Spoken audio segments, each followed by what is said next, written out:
everybody. Hey, Will Robertson, of course, Film Festival Live and filmfestivallive.com. I'm looking down here. There's the camera. Filmfestivallive.com. Hey, check it out. Hey, we're on YouTube, of course, Film Festival Live, or you can go to filmfestivallive.com if you can't watch the whole show, which is not good for you. You should watch the whole show. Check it out on Film Festival Live. We will do a rebroadcast, and it's on our, of course, Facebook Live on mine, Will Roberts, something, actor, whatever. Who knows? Just look me up. And it's also on our big Facebook Live channel. We're on Twitch. We're everywhere. And it's Friday. So all I have to say about that is it's Friday. Which doesn't mean a hill of beans to anybody that's in the creative world like we are. Because people go like, hey, what are you going to do on the weekend? I'm going to think about what I need to do on Monday so I can be ready for the next week. That's what we're going to do. Or I'll be editing, or I'll be, who knows what, shooting a self-tape while my family is going, what are you doing in there? I have to finish this self-tape. This show today, I'm very excited. We're going to have a filmmaker on, more than just a filmmaker. She's an award-winning filmmaker. And I'm very excited because I looked into a lot of her stuff. Very awesome. She's in Los Angeles, and lots of great stuff. Okay, here's the deal. I love having interviews like this because, look, obviously this is Film Festival Live, so we're going to interview people from film festivals, from directors to actors, producers to film festival founders, and we're going to talk about the industry. Cool. But that, if you watch my show, you know it's not really all about that. I like to, like the last show, I had a great conversation because Jim Farmer, who is LGBT, the biggest film festival in the country, if not the world, had a great conversation because, you know, I spent 35 years in musical theater. Gotta dance. Anyway, and with that being said, we had a great conversation about the acceptance of, and not being accepted, LGBT back in the day when that festival started in 85. I started in 81, and that was during the AIDS epidemic and the not being accepted. And so now I get tingles thinking about this, about people of every race, sex, color, creed being accepted, and it not being something where you go, oh, well, we better just, accept people. It's actually commonplace now, although I know there's still issues out there. That's why I have the people on that I have. So I'm going to bring my guest on in a minute, but I'm looking in the green room and she's getting ready to get back in her seat. Sorry. That's her in the green room. Technically, you're not supposed to hear me. So if I say something really cool, like, she's really neat, you're going to love this person and everything, it's not supposed to hear me. But it's all good in the hood. I do want to say later on today, there's a good chance that I'm going to have an interview with Timothy. Hold on. I'm going to bring this up. I'm going to bring it up. Why is it telling me? Timothy Woodward Jr., Emmy Award winning, and he has got a lot of great stuff. And I got this interview. I've been going back and forth to try to get it. Really quick on the acting front, I'm going to show you something during the day, during this broadcast, because I'm getting a little tired of actors asking me stupid questions about things they should already know. For instance, the word show business has the word business in it. And when people say to me, they go like, hey, I see that you got this thing on your Instagram and it's cool. Who shot it? Who wrote it? Who edited it? And I'm like, me. Isn't that what you're supposed to do? This is 2021, not 1975. And you should be doing that. We'll get to that later on. But now I'm very excited. And I've been working on pronouncing her name correctly for at least the last 30 seconds. So this should be good. She's amazing, astounding. I want you to watch this. I think you're going to love this. Watch this demo.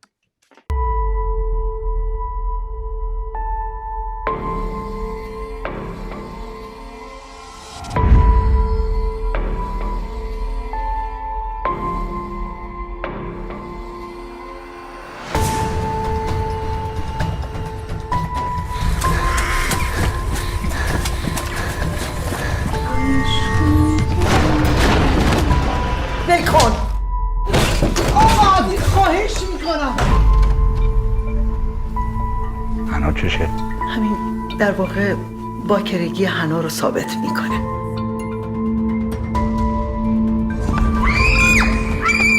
It's your wedding. So happy for you. I got this for you. It's so good. Yeah, شوف burgundy. You are so beautiful. I like the color. I like the 2 million views. See, where you blew up, you also did something that gets a lot of people killed.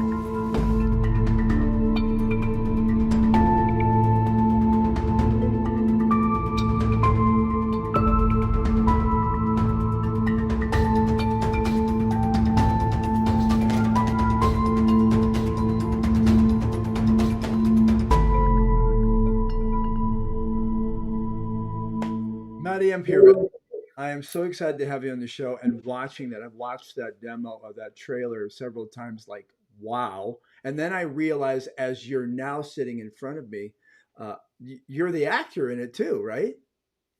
No. Oh, that looks like you. Yes, she looks. Okay. Well, I have to say that, first of all, welcome to the show. And second of all, beautiful work. Beautiful work. Thank you so much for having me. And hello, everyone. We're all here, and I'm sure we might get some questions coming up later on, but I want to kind of launch right into it. First of all, you're in Los Angeles. You're originally from Iran. where in Iran? Originally, I'm from southern part of Iran, but I grown up in Tehran, the Okay. capital.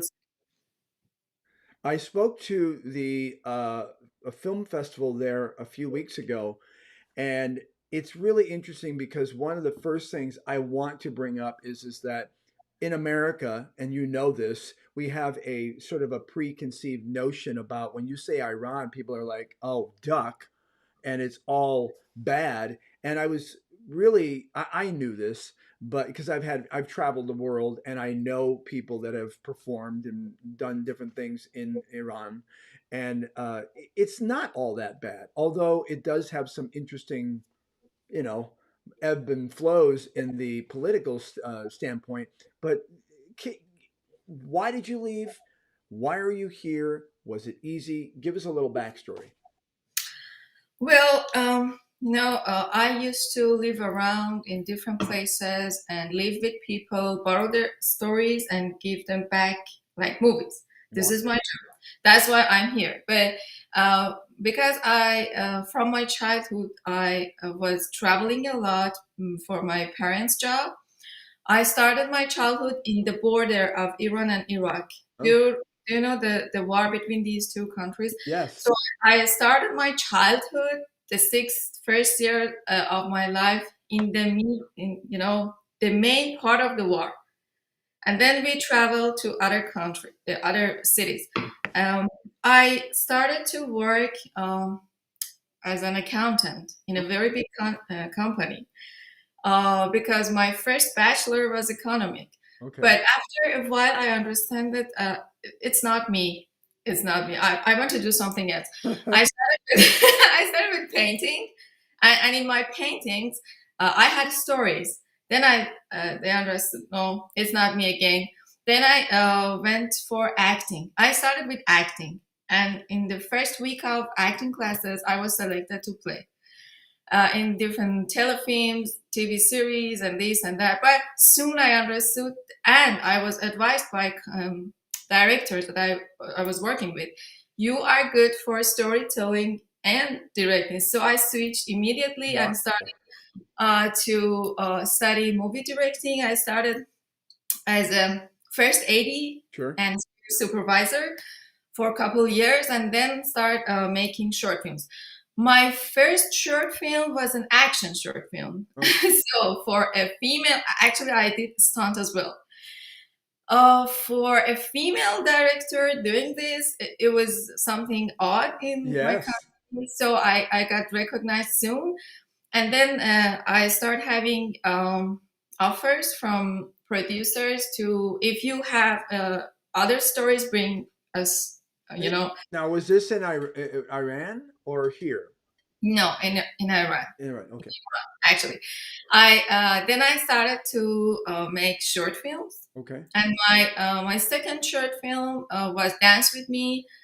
it was a very big window in front of me because immediately I invited to different film festivals Wow. and I started my journey. And then for film festivals, as you know, we get connections. We go to the other place, and I invited to different places to work, to make films, to make documentaries, to work with them in festivals. That's And great. I was invited to to festivals as a jury member or the head of the jury or this or that. I made a couple short films and a documentary TV series, which was really odd and hard for a female to work in judicial system of Iran. It was really hard for me, but they, with the help of my producer, they accepted me, and I made the only documentary TV series about divorce, about some really odd divorce cases. Yeah. Yeah, the series was in 16 episodes, and it was wonderful, I guess. And then I went to Iraq, the country that we were in war with, but we loved the people, you know. And then I stayed in Kurdistan part of Iraq for a couple months and Right. worked there in film festivals. Then I went to India. Then I went to other countries, and then I awarded this type of green card for extraordinary artists. Actually, I'm not extraordinary. Wow, that's good. Then I came here with a backpack. I didn't know anyone. And that happened to me very fast. So I was not ready to come to this country. Sure. Then I came here and I said, okay, I'm near Hollywood. I want to test myself if I can make movies here or not.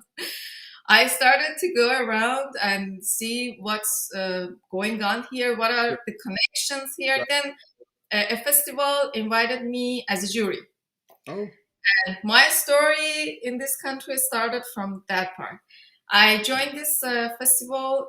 It was in Monrovia, and then I offered them to let me have Iranian film festival attached to them, wow.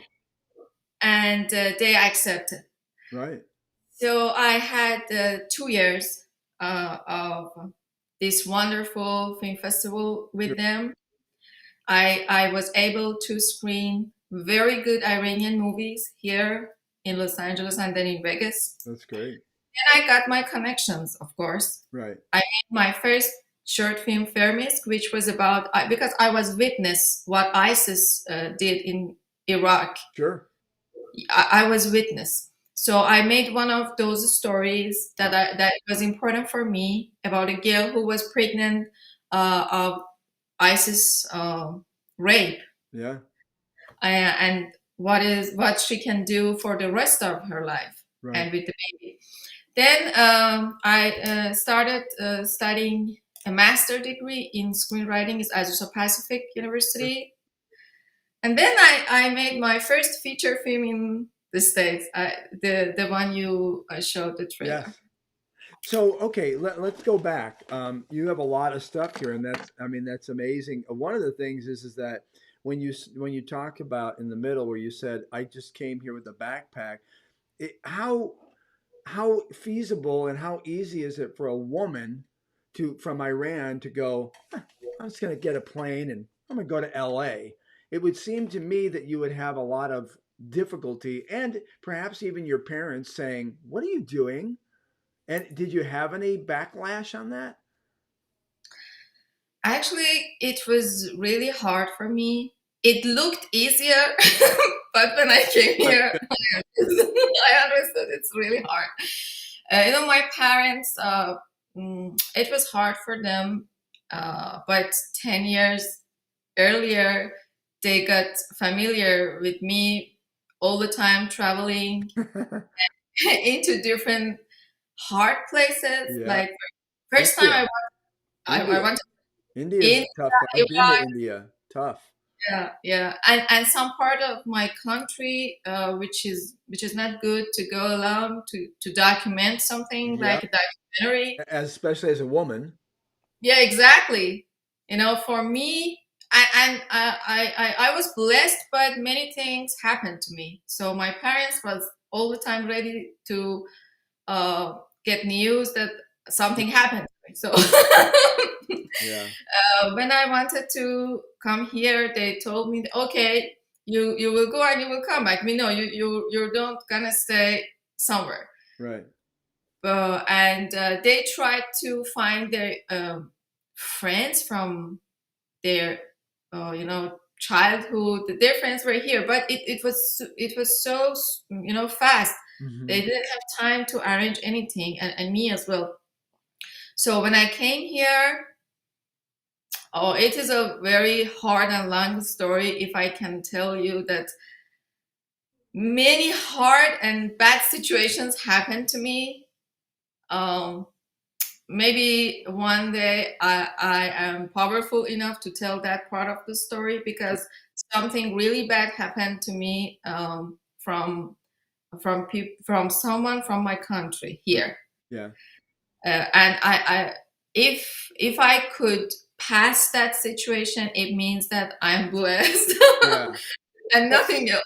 Well, So I can see, I mean, honestly, Maryam, I can see that the emotion when you talk about that. So I know that this is not film festival therapy session, but it is, I do believe what you're saying is a very important thing, that you can create something that will help blow out the walls of that issue and what happened to you. I can tell by your passion and what you do.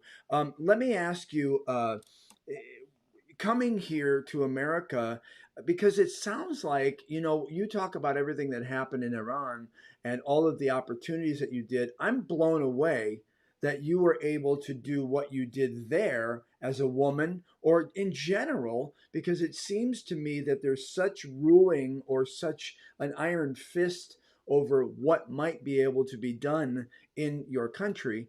Um, when you came here, did you have issues with Americans saying, "Oh, one, you're a woman. Two, I mean, you did an action film. Look, I know a ton of directors, women directors I've worked with here in LA and around around the country, and I'm all for women being the directors instead of men, because they're more organized, they're more compassionate. They usually, they're not filled with ego. So, was it hard to start doing it here? no, actually, it was super easy for me to start working here, because I had the help of wonderful people here. It was super easy for me.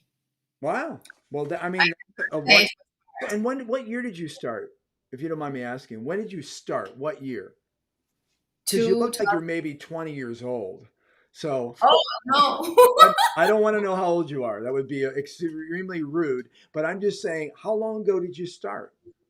10 years ago. Oh, okay. Wow. That's great. And you've done so much with your work. Let me ask you, do you have a particular genre that you like to do? Do you like action? Do you like romantic comedies? Do you like, I know you do a lot of documentary stuff, so I'm kind of asking you a question that I kind of know. Do you like driven by issues? Do you like, advocacy? What's your favorite thing to do? My favorite thing is telling people stories. So when I select a story and I work on this, actually I do trial different type of storytelling Okay, to find my language in this story. sure. Maybe it's action. Maybe I prefer to cut action scenes out. Maybe I prefer to make the story as a documentary. It's a feeling, Sure. I need to find the language of the film and the genre for the Very film, for the idea, And all my stories are real stories, are based on true stories of people. So I can change them. I don't have any favorite. okay. Any Yeah. and each time I prefer to find the way I want to tell that story, and even in making that. For example, when I'm writing, when I finish with the basic fundamentals of the story, Right. then I try to figure if I tell it non-linear, if I Okay. tell it alternative plot types and this and that, then I find random people who are not in the cinema and talk to them and talk about the story. If I see it's attractive for them, they are interested in the story, and they believe it as a real story, then I go forward. If not, it's not the story, it's not the language, then I come back and work on it. Then I go to different coffee shops and this and that, find other people to talk to, Yeah. and test it. So Well, it depends on the story. I ask that really because if you watch your trailer, you really have a blockbuster feel to what you're doing. I mean, I looked at that and I'm like, wow, that's like either a drone shot or it's a crane. I mean, wow, this is like legit. I mean, you look at what you are doing, and quite honestly, you would never think that you've only been doing this for 10 years. You'd think that you're, a veteran.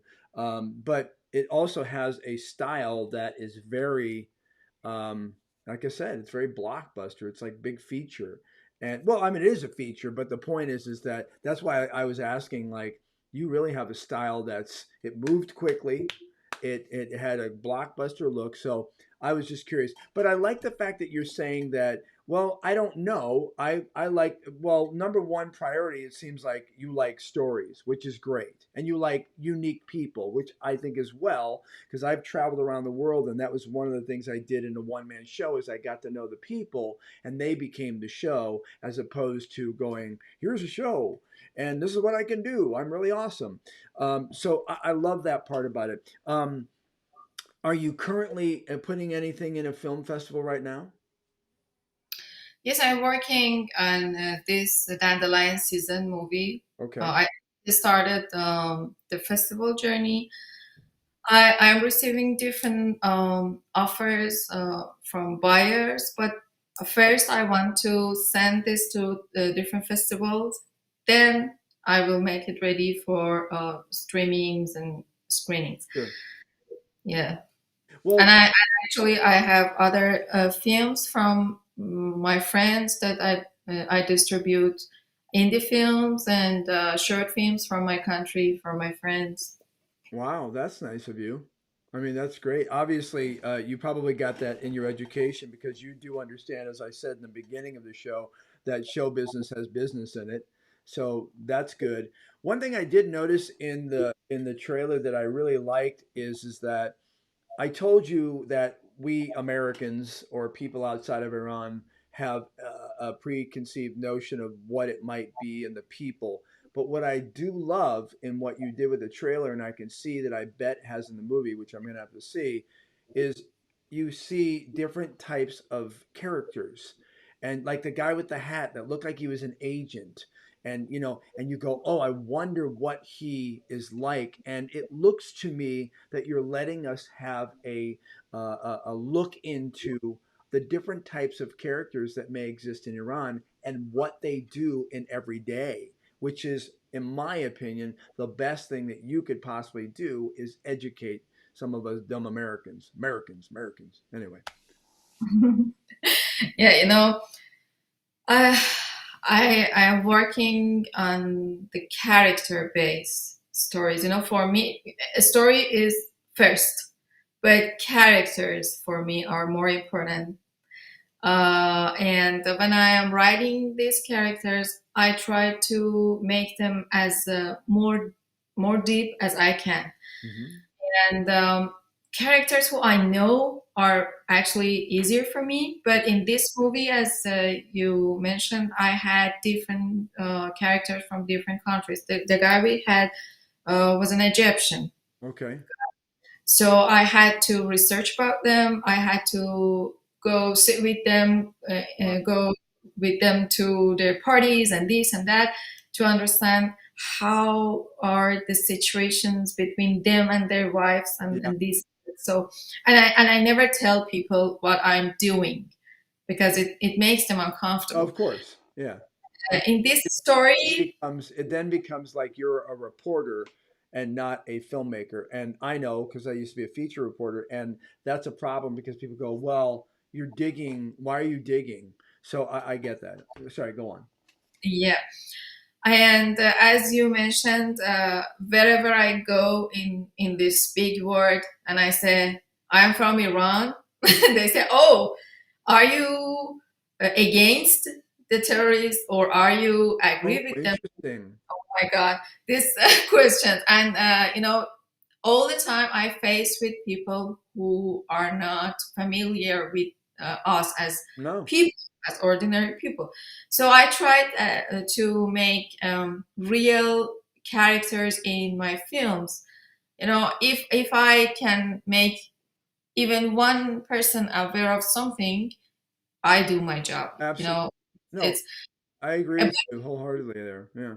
Yeah, but in this film, I have some particular beliefs and family relations that I'm against of. So it was tricky to work on this film for me as a female director from my country because I'm against of these family relationships and restrictions for a girl in the family. Because if you are a woman in your family, all your lifetime you are restricted and people are ordering you. And it's really hard for me and for people to understand. So I make the situation harder and harder and harder to show the people how it looks to be a female from a society like that. I'm not talking about politics. I'm not talking about Just life. government thing. I'm talking about family relations, some traditions that need to change. So it was really tricky for me to work on that story. I don't know if the movie goes public, what even my family think about that. Yeah. That's Uh, that you bring up a really good point, and that's what was my next question, which you've dovetailed nicely into, which is, did you have any issues when you were there in regards to anybody being violent towards you, or like, why are you doing this? You're uncovering things that we don't want you to. Did you have I mean, here in America, go on, do it all day long, get her done. But there, did you have issues? yeah, I'm dealing with some people that they watched the trailer and they called me, they emailed me, what are you talking about? I said, okay, do you let your daughter do this? He said no. I said, okay, you have to let Well, her yeah, go her way. okay, This is what I'm talking about. yeah. So no, and that would, again, we're back to the point where I'm saying that it seems to me that what you did is monumental in your country, because and I'm totally blown away by the amount of success that you've had, just because it seems to me, I used to know a lot of friends that worked in Russia. I knew friends that worked in different parts. I've been to Mumbai, and I know honestly how they treat women, and it's disgusting. And knowing that being said, I'm totally blown away that you were able to maneuver and eloquently, I might add, through that system. And now you showed up here. I'm still a little sketchy about the fact that you just got a backpack and you went, "I'm going to America." But I have to tell you, I think we're glad you're here. Thank you. I started my life with fighting for everything, fighting for basics for life. Right. And I don't blame my parents, but they put their child, the only daughter, in a place that was not good for a child. I was witness many hard situation in the war because my mother was a volunteer nurse Oh. and my father was an avionic engineer for airplanes. Oh. So it was hard for a little girl to see those situations. So I started fighting for myself. I didn't know what I'm doing, but I started fighting for myself. Right. And then when I continue my way, all the time I needed to fight for what I want to do. But in usually in our families, they tell you what to do. That is why I started my filmmaking journey and artistic journey very late. 10 years I spent in other jobs. Then I tried my best to find in a very beautiful way with my mom. To be And an then I, accountant, to be an accountant, I just don't see you. oh my God, no. You know what? It was really hard for me to deal with these things. My father was okay. Yeah, But the problem was my mother that, I'm the only daughter and she has so many wishes and desires for me. She tried herself to make me marry someone and have children, you know. So my whole life was fighting in a beautiful and calm way that I can. yeah, So when I go out in the society, I mean, go out of the house, yeah. it was so easier for me to find a way to do whatever I want. And actually, I was like, I'm a hard worker. I cannot sit, I don't have even 1 hour uh, having nothing in my life. I all the time working. I get. But I was lucky as well. I was lucky as well. Yeah, Many good situations happened to me when I was in a place that someone was in that place that was a hook for me to let me go to an upper level in my job. wow. Well, I certainly admire your tenacity, and I don't would never dispute that you seem like you would sit still, just because I know that when people always ask, they go, "How many hours a night do you sleep?" I went, maybe 4, but those are my most creative times. Because that's what we do. This is a very difficult business that we do, difficult career, difficult passion to be able to show. The good thing is that, and I bet, and here's a question for you. I bet in the last 10 years, you've seen a lot of change. I'm talking about the fact that you can shoot stuff on your iPhones because they're 4K if you want. You can be a storyteller, a content creator, and virtually, do all of it yourself. Do you edit? Yes. Yeah, you edit, you shoot. I mean, you're a one woman band, and that in this industry. Let's talk about that. How important do you think it is to be able to have? Let's just talk about you: writing, directing, shooting, editing. How important is it? Couldn't you just go, yeah, I'm gonna direct it. I'm gonna get someone's script, direct it, and do that. How essential do you think having these skills are? Just for your own good of a story. It's essential. Actually, we cannot learn all the stuff in cinematography, sound, and this and that. But I am trying to know as much as I can Hmm. about those stuff as well, because yes, if I select someone, I trust him or her to do the job, but I need my POV as well. I need Sure. my sense of what I'm telling them. If I'm talking to the colorist to do the color correction, I need to talk to him in a technical way, not to tell him It, in an artistic way, as most the directors do this. yeah, That's wrong. right. You need to have the sense of what are you doing. About the editing, it's essential. I never edit my films because I believe that editing is the second chance for directing. Someone else will see your Vision. movie, your story Yeah, in another POV. So I never edit my films myself. right. And in the first draft, I never sit and tell the editor what to do. I will come to the editing place after the first draft. But I know editing. I can edit other people's movies. Sure, sure. About the sounds, I have good knowledge of the sounds and other stuff. But if it comes to the movie, I never do everything by myself. Right. But I do know about what are they Right. doing. I think the most important thing you said that I want to pull out of that, which is essential, and why I asked the question is that you don't have to do it all. And because a lot of people now will do their own short films, or they'll do a feature, whatever, or they'll do a series, and they'll be like, oh, I'm the editor, I'm doing all of it. But what you said is the most important part, is that I don't do that, but I understand it. Because color correction, if you're like, look, I like this lux, I like this look, I like this feel. I mean, it's better if you can say, if you go up and say, I want it to look like a Hitchcock film, and like, what do you mean? Well, here's one.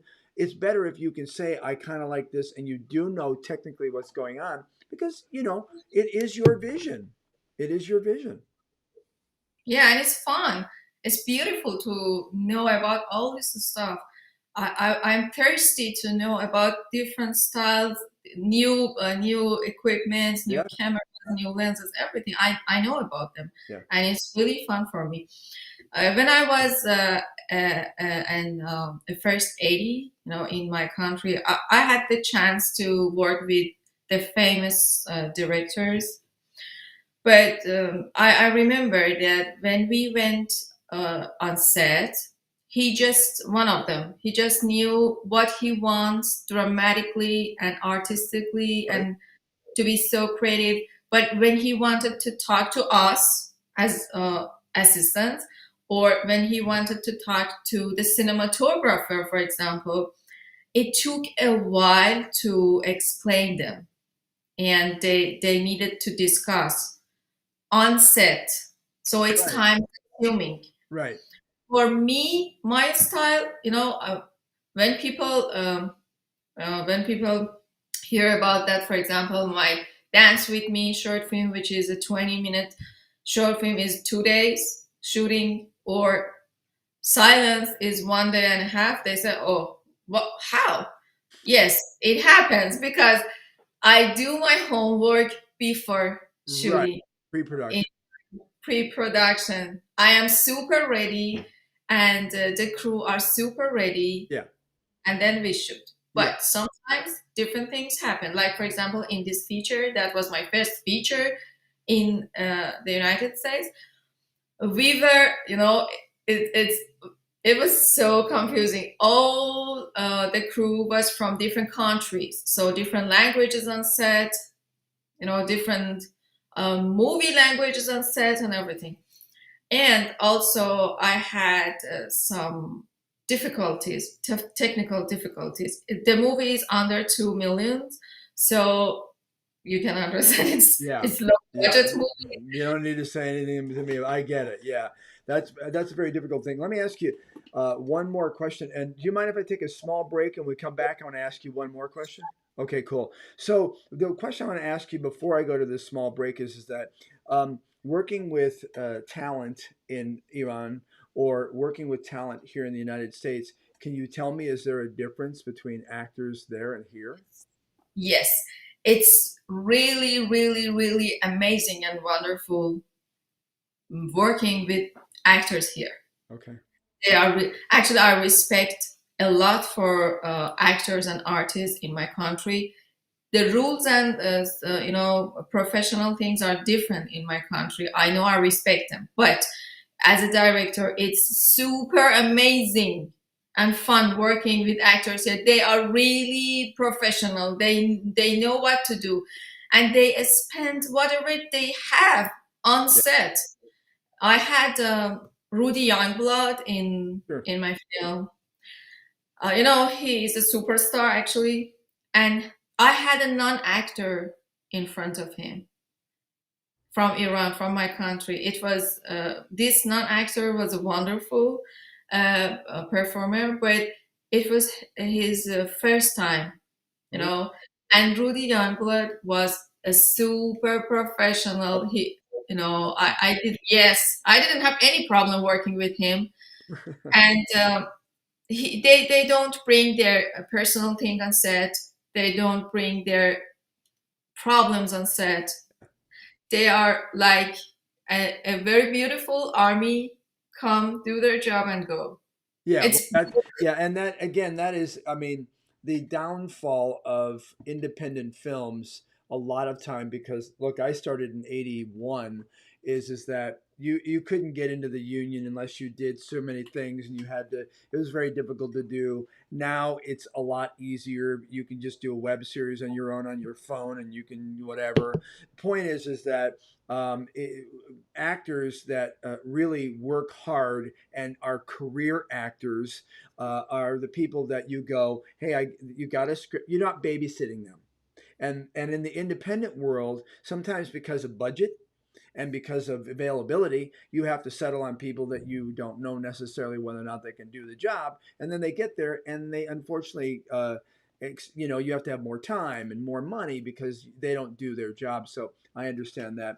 Hey, we're going to take a small break, and when we come back, I want to ask you one more question. You don't mind, do you?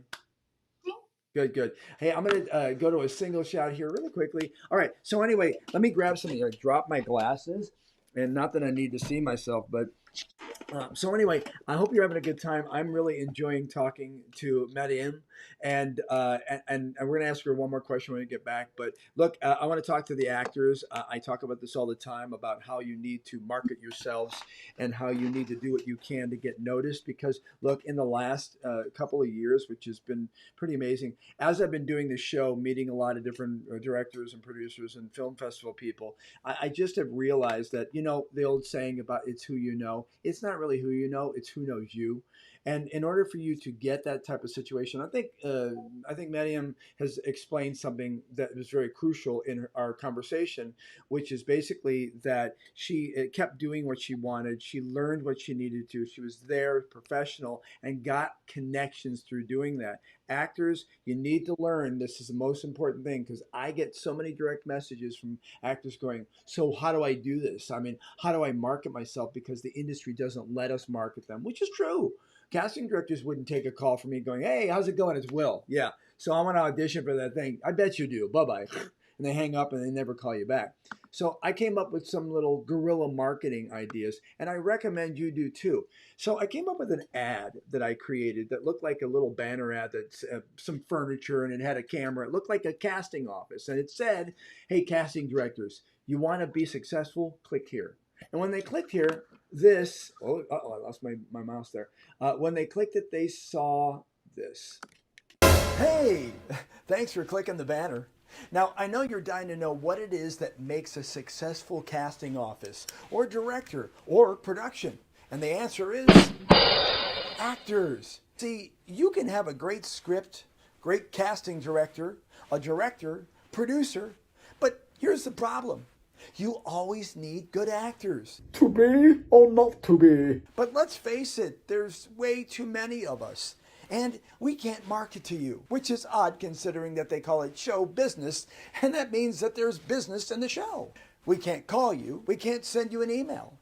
We just submit to the breakdowns like the other 4,800 that submitted to you on that casting call, with no action-packed pitch letter, sales letter, and all we do is stand in line and remain quiet. Let's be honest. Lines are for Starbucks, not for careers. If I still have your attention, I want you to watch this next 46-second video. Now don't go away, because there's a quiz after this.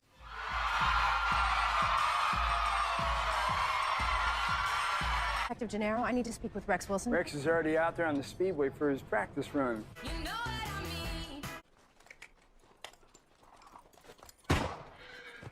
Now let me see your shotgun. Here, cool it down. Just like your old man, huh? Is there a problem, soldier? I'm asking you a question, Lieutenant. Running in clown shoes. This is gonna be fun. Time! What if they need more time? See?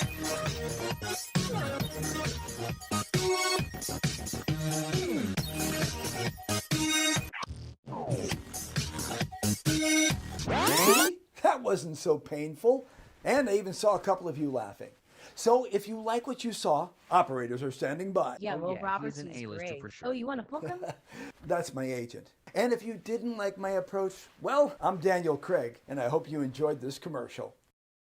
So the point is this. I can't tell you this more after being an actor for 40 years of my life, and it's a career, not a hobby, is that you really need to kind of get off your ass and do things to further yourself along.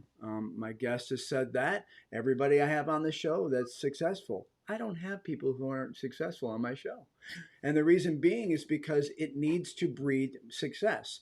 And being able to work with people and wanting the opportunity, because I'm here to tell you, as an actor, as a creator, the only way people want to work with you is if they're confident that you can do the job.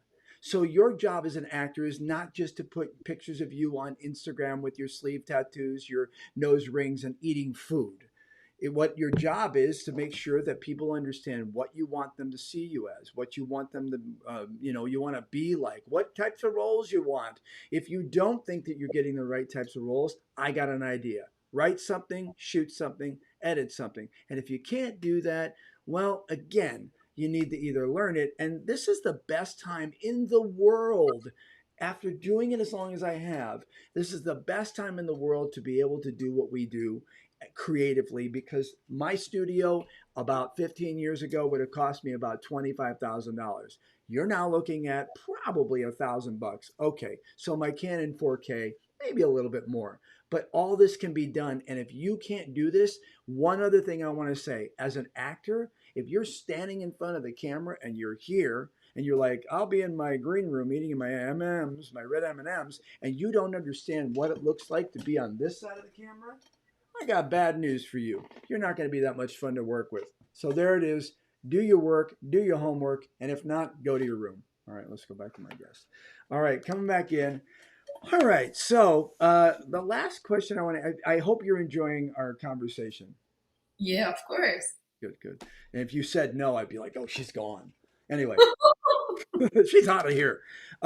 Last question I want to ask you really has, I mean, we've talked about everything that you've done, everything you might continue to do, and everything that you do well. But I want to ask you a question that I always say is it's my free advice to people. Best four-letter word in the English language, free, not the other one. Point is this: what are you passionate about?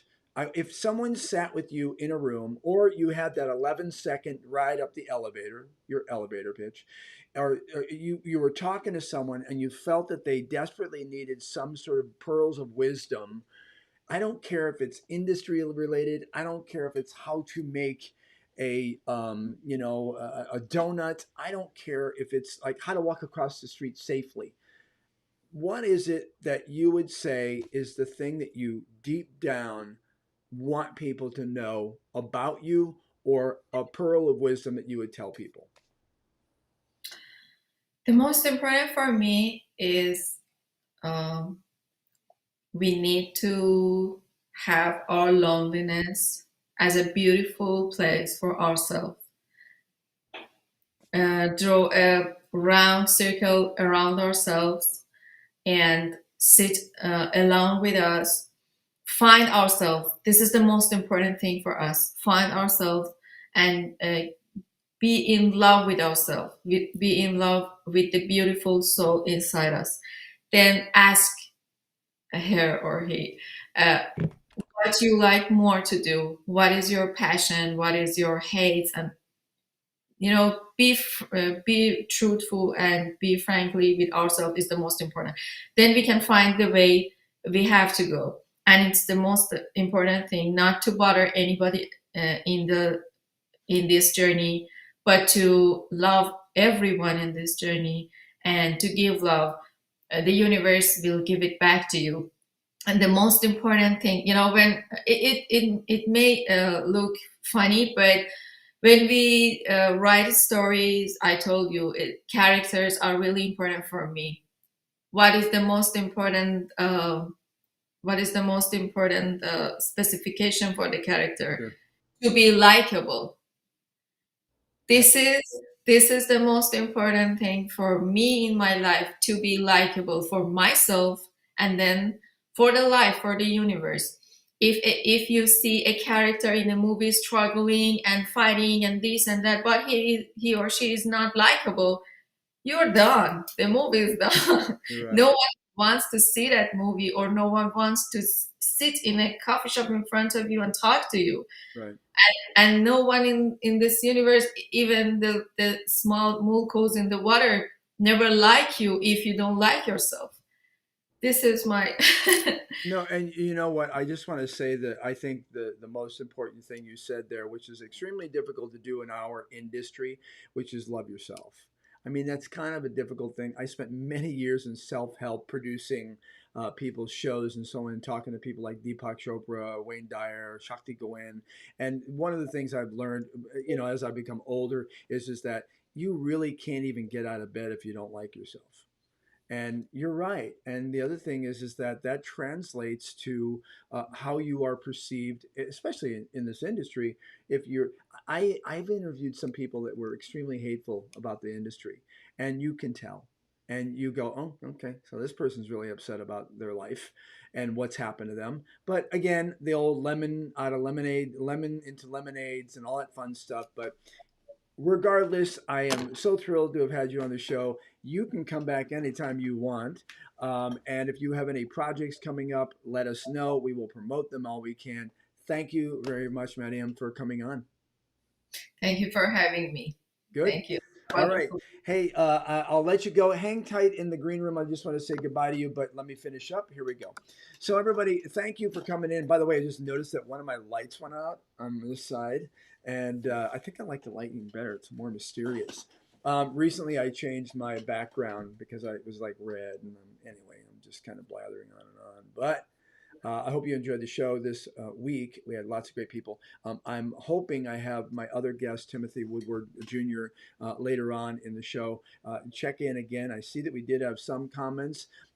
Regardless, I hope you have a great day. I hope you're successful. If you want to get a hold of Maryam, I did have her information. I'm bringing you back on in a second, okay? Because I forgot to show your information up there, right there. If you want to get her on Instagram, you can see MaryamPirband. Check her out on Instagram. Follow her. She has a website as well. But start at the Instagram. Engage. Say hello. Don't ask her for a job.